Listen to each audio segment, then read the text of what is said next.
Hello guys, एक class 9th का part number 3 है। इसके पहले पार्ट नंबर 1 पार्ट नंबर 2 आप लोगों को आंसर क्वेश्चन बता चुकी हूँ। इसमें पूरा कंप्लीट हो जाएगा। क्वेश्चन एनसीईआरटी पाठ्य पुस्तक पृष्ठ पेज नंबर 11 का है। गर्म शुष्क दिन में कूलर अधिक ठंडा क्यों करता है? गर्म शुष्क दिन में वायु में नमी आर्द्रता कम होती है तथा तापमान अधिक होता है, जिसके कारण वाष्पीकरण की दर बढ़ जाती है। क्योंकि तापमान बढ़ने पर आर्द्रता घटने पर वाष्पीकरण की दर में वृद्धि होती है। जब टेम्परेचर बढ़ेगा और नमी कम होगी, ह्यूमिडिटी कम होगी, तो उसमें वाष्पीकरण की दर बढ़ जाएगी तथा हम जानते हैं कि वाष्पीकरण से शीतलता उत्पन्न होती है। अतः कूलर के अंदर से ठंडी हवा कमरे में फैलकर ठंडक प्रदान करती है। क्वेश्चन नंबर 2 है, गर्मियों में घड़े का जल ठंडा क्यों होता है? घड़े में बहुत अधिक संख्या में छिद्र या पोर्स होते हैं जिनसे पानी बाहर रहता है तथा इसका वाष्पीकरण हो जाता है। इसी तरह मटके के ऊपर पानी बाहर आता रहता है और वाष्पीकरण में कम हुई ऊर्जा को पुनः मटके, घड़े और शेष बचे जल से वाष्पीकरण की गुप्त ऊष्मा के रूप ले लेता है। यही प्रक्रिया चलती रहती है। चूँकि घड़े एवं जल से ऊष्मा अवशोषित होती है तथा वाष्पीकरण होता है, इसलिए मटके का जल जो है ठंडा हो जाता है। अब क्वेश्चन नंबर 3 है, एसीटोन, पेट्रोल या इत्र डालने पर हमारी हथेली ठंडी क्यों हो जाती है? एसीटोन, पेट्रोल या इत्र डालने पर हमारी हथेली इसलिए ठंडी हो जाती है क्योंकि इसके कण हथेली या उसके आसपास से ऊर्जा प्राप्त कर लेते हैं और वाष्पीकृत हो जाते हैं, जिससे हथेली पर शीतलता महसूस होती है। वाष्पीकरण के कारण शीतलता होती है। क्वेश्चन नंबर 4 है, कप की अपेक्षा प्लेट से हम गर्म दूध या चाय जल्दी क्यों पी लेते हैं? जैसा हम लोग कभी जल्दी रहते हैं, काम में जाना होता है तो हम लोग जल्दी से प्लेट में डालकर चाय पी जाते हैं। ऐसा इसलिए होता है क्योंकि प्लेट का सतह क्षेत्रफल प्लेट का ज़्यादा होता है और कप का क्षेत्रफल कम होता है। जितना अधिक क्षेत्रफल होगा उतना जल्दी वाष्पीकरण होगा और वाष्पीकरण उतना जल्दी होता है जिससे दूध या चाय जल्दी ठंडी हो जाती है। इस तरह हम प्लेट से दूध या चाय जल्दी पी लेते हैं। गर्मियों में हमें किस तरह के कपड़े पहनने चाहिए? गर्मियों में हमें हल्के रंग वाले सूती कपड़े पहनने चाहिए। हल्के रंग वाले कपड़े ऊष्मा को एब्जॉर्ब नहीं करते हैं तथा सूती कपड़ों में छिद्र होते हैं जिससे पसीना या स्वेट अवशोषित हो जाते हैं और वाष्पीकरण तेजी से हो जाता है। इस क्रिया में हमारी त्वचा से वाष्पीकरण की गुप्त ऊष्मा ली जाती है। इस तरह त्वचा से ऊष्मा निकलने के कारण ठंडक एवं आरामदायक महसूस होता है। अब ये एनसीईआरटी के पेज नंबर ये जो अभ्यास क्वेश्चन है उनके क्वेश्चन हैं। निम्नलिखित तापमानों को सेल्सियस इकाई में परिवर्तित करें। जब केल्विन को डिग्री सेंटीग्रेड में परिवर्तन करेंगे तो -273 होता है और जब डिग्री सेल्सियस से केल्विन में चेंज करेंगे तो +273 होगा। जैसे इसमें क्वेश्चन में दिया हुआ है कि निम्नलिखित तापमानों को सेल्सियस में परिवर्तित कीजिए, क्योंकि इसमें केल्विन में दिया हुआ है और जब केल्विन में दिया हुआ है और इसको डिग्री सेंटीग्रेड में आप चेंज करोगे तो इसको सीधे 293 - 273 कर देंगे तो आपका आंसर आ जाएगा 20 डिग्री सेंटीग्रेड।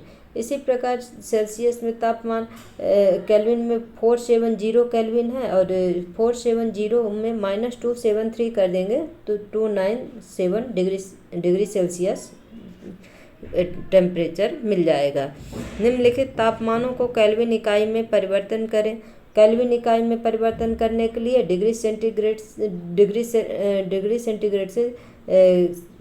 डिग्री सेल्सियस से केल्विन में चेंज करने के लिए +273 करते हैं। जैसे ये 25 डिग्री सेल्सियस दिया हुआ है, इसको केल्विन में बदलने के लिए +273 कर देंगे, इसमें 298 केल्विन प्राप्त हो जाएगा। फिर 373 डिग्री सेल्सियस है, इसमें 273 प्लस कर देंगे तो 646 केल्विन प्राप्त हो जाएगा। निम्नलिखित अवलोकनों हेतु कारण लिखिए। जैसे इसमें ए और बी क्वेश्चन दिया हुआ है कि नेफ्थलीन को रखा रहने देने पर यह समय के साथ कुछ भी ठोस पदार्थ छोड़े बिना अदृश्य हो जाता है। हमें इत्र की गंध बहुत दूर बैठे हुए भी पहुंच जाती है। नैप्थेलीन एक वाष्पशील ठोस पदार्थ है जो ठोस से द्रव अवस्था में आए बिना ही गैस में बदल जाता है, जिसे ऊर्ध्वपातन की क्रिया या सब्लिमेशन कहते हैं। अतः कुछ समय बाद यह ठोस पदार्थ छोड़े बिना ही हवा में वाष्प बनकर उड़ जाता है। बी है, इत्र एक वाष्पशील द्रव होता है जो तेजी से वाष्प या वेपर्स में बदल जाता है तथा वायु के कणों के साथ मिलकर सभी दिशाओं में तेजी से विसरित हो जाता है। यही कारण है कि इत्र की गंध बहुत दूर बैठे हुए भी हमारे पास तक पहुंच जाती है। निम्नलिखित पदार्थों को उनके कणों के बीच बढ़ते हुए आकर्षण के अनुसार व्यवस्थित करें। जल, चीनी, ऑक्सीजन। इसमें से आप लोगों को पता ही है कि ऑक्सीजन गैस है, चीनी ठोस है, जल द्रव है। अब इसको जो है तो बढ़ते हुए आकर्षण बल पर सबसे कम किसका आकर्षण बल है? गैस का। सबसे ज़्यादा किसका है? ठोस का। इसीलिए ऑक्सीजन, जल, फिर चीनी है। कारण ऑक्सीजन एक गैस है जिसमें कणों के बीच आकर्षण बल न्यूनतम होता है। द्रव जैसे जल में गैसों के लिए अधिक तथा ठोस चीनी कणों के बीच सर्वाधिक मजबूत आकर्षण बल होता है। निम्नलिखित तापमानों पर जल की भौतिक अवस्था क्या है? आप लोगों को तो पता ही है। 0 डिग्री सेंटीग्रेड पर जल जो है तो जमता है, 100 डिग्री सेंटीग्रेड पर बॉयल होता है, 25 डिग्री सेंटीग्रेड पर लिक्विड रहता है। इस प्रकार इसका जैसे 25 डिग्री सेंटीग्रेड पर जल क्या रहेगा? द्रव अवस्था में होता है। 0 डिग्री सेंटीग्रेड पर जल ठोस बर्फ अवस्था में तथा द्रवीय अवस्था दोनों में हो सकता है। एग्जाम्पल के लिए आप आइस लेके हाथ में देखिए, वो मेल्ट भी होता रहेगा और जमा भी रहेगा, क्योंकि जल का हिमांक फ्रीजिंग पॉइंट तथा गलनांक मेल्टिंग पॉइंट दोनों ही 0 डिग्री सेंटीग्रेड है। 100 डिग्री सेंटीग्रेड पर द्रवीय अवस्था में मतलब जल जो है तो बॉयल होना चालू हो जाता है और बॉयल होने के बाद जो उसका वाष्प भाप बनना जो स्टार्ट होता है, वाष्प दोनों संभव है, क्योंकि 100 डिग्री सेंटीग्रेड जल का क्वथनांक है तथा 100 डिग्री सेंटीग्रेड पर जल वाष्प में भी परिवर्तित होने लगता है। पुष्टि हेतु कारण दें। जल कमरे के ताप पर द्रव है, लोहे की अलमारी कमरे के ताप पर ठोस है। जल कमरे के ताप पर द्रव है क्योंकि इसका हिमांक 0 डिग्री सेंटीग्रेड तथा इसका बॉइलिंग पॉइंट 100 डिग्री सेंटीग्रेड है। साथ ही इसका निश्चित आयतन होता है परंतु निश्चित आकार नहीं है, इसीलिए जल को जिस बर्तन में रखा जाता है उसी का आकार ले लेता है। लोहे की अलमारी कमरे के ताप पर ठोस है क्योंकि इसका मेल्टिंग पॉइंट कमरे के ताप से बहुत अधिक होता है और इसका एक निश्चित आकार एवं आयतन होता है तथा यह दृढ़ होता है, बहने का गुण इसमें नहीं पाया जाता है। क्वेश्चन नंबर 7 है 273 केल्विन पर बर्फ को ठंडा करने पर तथा जल को इसी तापमान पर ठंडा करने पर शीतलता का प्रभाव अधिक क्यों होता है? 273 केल्विन या 0 डिग्री सेंटीग्रेड पर बर्फ किसी भी पदार्थ या माध्यम से गुप्त ऊष्मा लेती है जो पहले इसकी अवस्था में परिवर्तन लाता है, फिर इसके ताप में वृद्धि करता है, परंतु इसी ताप पर जल केवल ताप में वृद्धि के लिए ही ऊष्मा प्राप्त करता है। बर्फ के गलन या संगलन की गुप्त ऊष्मा को 334 इंटू 105 जूल है, अर्थात प्रति इकाई किलोग्राम बर्फ को जल में बदलने के लिए पदार्थ से 3.34 से 105 जूल ऊष्मा की आवश्यकता पड़ती है। इसलिए बर्फ अधिक शीतलता प्रदान करता है क्योंकि जल किसी भी प्रकार की गुप्त ऊष्मा नहीं लेता है।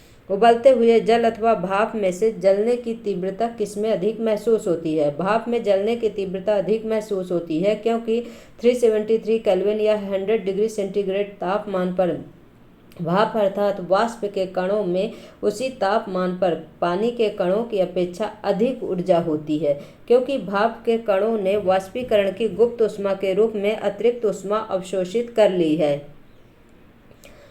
क्वेश्चन नंबर 9 में इसमें एक ये डायग्राम दिया हुआ है, इसमें आपको बताना है कि इसमें इनकी क्या प्रोसेसेस है। जैसे ABCDEF है इनकी अवस्था है। जैसे ठोस है, द्रव है, गैस है, 3 अवस्था दी हुई है। इसमें से बताना है कि जब ठोस द्रव में परिवर्तित होता है तो A को क्या कहते हैं, जब द्रव गैस में परिवर्तित होता है B को क्या कहते हैं, फिर गैस से द्रव में बदलने के लिए C को क्या कहते हैं, फिर द्रव को ठोस में बदलने के लिए D को क्या कहते हैं, फिर ठोस से डायरेक्ट गैस में बदल जाए द्रव में चेंज हुए बिना तो उसको E को क्या कहते हैं, फिर गैस से ठोस में बदलने को क्या कहते हैं, F को क्या कहते हैं। ये आप लोगों के उसमें बुक में दिया हुआ है क्वेश्चन। तो इसके जैसे ठोस से द्रव में बदलने के लिए इसको A को संगलन फ्यूजन या मेल्टिंग कहते हैं, फिर B नंबर को बी नंबर जो है, द्रव से गैस में बदलने के लिए वाष्पीकरण या इवेपोरेशन कहते हैं। फिर इसको सी को, गैस से द्रव में बदलने के लिए गैस को जब कंप्रेस्ड किया जाता है तो उसके कण पास हो जाते हैं, इसलिए उसे संघनन या कंडेंसेशन कहते हैं। फिर सी से जो है, द्रव से ठोस में बदलने के लिए जमना, सॉलिडिफिकेशन या फ्रीजिंग कहते हैं। फिर ई को, ठोस डायरेक्ट गैस में परिवर्तन होता है द्रव में बिना परिवर्तन हुए, इसको कहते हैं ऊर्ध्वपातन या सब्लिमेशन। जैसे कपूर को आप लोग जलाइए और द्रव में परिवर्तित हुए ही अदृश्य हो जाएगा। इसी प्रकार अमोनियम क्लोराइड है।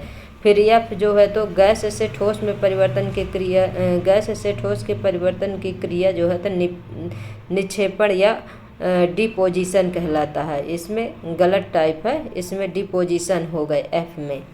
गाइज आप लोगों को क्लास कैसे लगी है आप लोग कमेंट करके बताइए, लाइक करिए, सब्सक्राइब करिए।